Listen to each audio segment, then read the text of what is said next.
Salve Bapak Ibu Saudara-saudariku yang terkasih. Selamat hari Minggu Pentakosta. Semua orang, saya dan juga Bapak Ibu Saudara-saudari sekalian, tidak sabaran menanti janji yang akan terpenuhi. Dan juga kebanyakan orang akan senang jika mendapat pertolongan dari orang lain, terutama saat kita sedang mengalami kesusahan, sedang mengalami kesulitan dalam hidup. Penantian yang membahagiakan jika janji itu sudah pasti. Tetapi sebaliknya, akan membosankan, bahkan cenderung putus asa jika tidak ada kejelasan. Begitu juga dengan pertolongan dalam hidup kita. Kita semakin bahagia jika orang tulus menolong kita. Dan sebaliknya, kita menjadi sedih atau bahkan kecewa jika orang menolong karena ada maunya.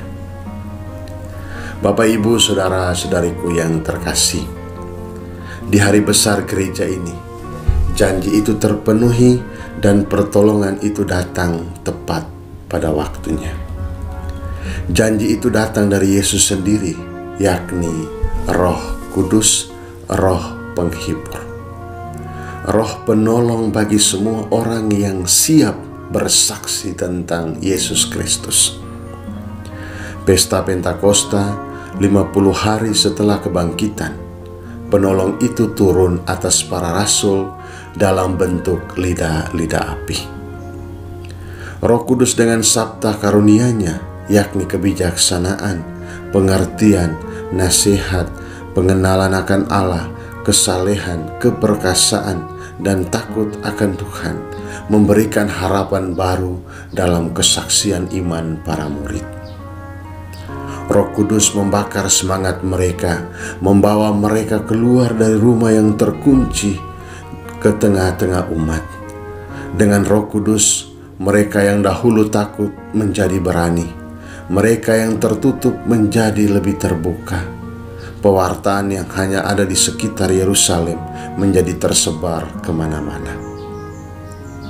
Sabta karunia Roh Kudus ini pula memberikan kuasa kepada setiap orang yang percaya untuk menjadi seorang anak Allah, ahli waris kerajaannya. Untuk itu, sabda Tuhan dan juga Yesus sendiri mengajak kita semua, mari tinggalkan hidup kedagingan dan membaharui diri untuk hidup dalam roh.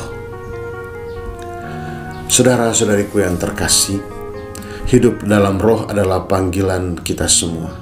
Panggilan untuk kita orang-orang yang percaya. Roh Kudus tercurah dalam hidup kita. Penolong itu sudah hadir di kehidupan kita, sehingga kita tidak sendirian, karena Allah senantiasa menyertai. Ia tidak meninggalkan kita sendirian.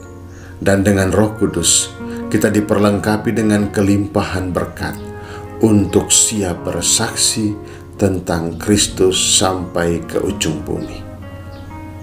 Mendiang Paus Benediktus ke-16 mengatakan bahwa akal budi manusia tidak mampu memahami misteri Allah. Maka hanya dengan Roh Kuduslah yang kemudian menolong kita untuk memahami semuanya.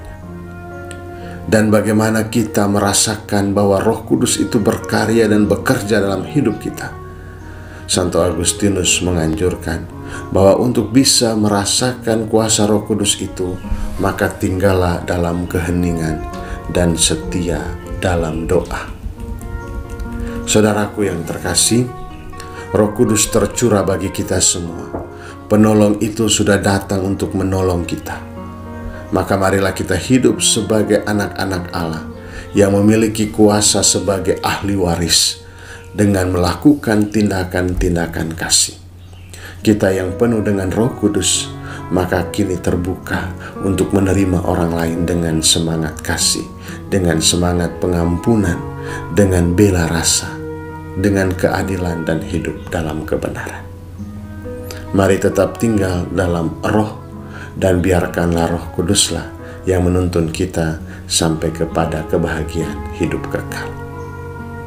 Selamat hari Minggu Pentakosta. Tuhan memberkati, Bapa dan Putra dan Roh Kudus. Amin.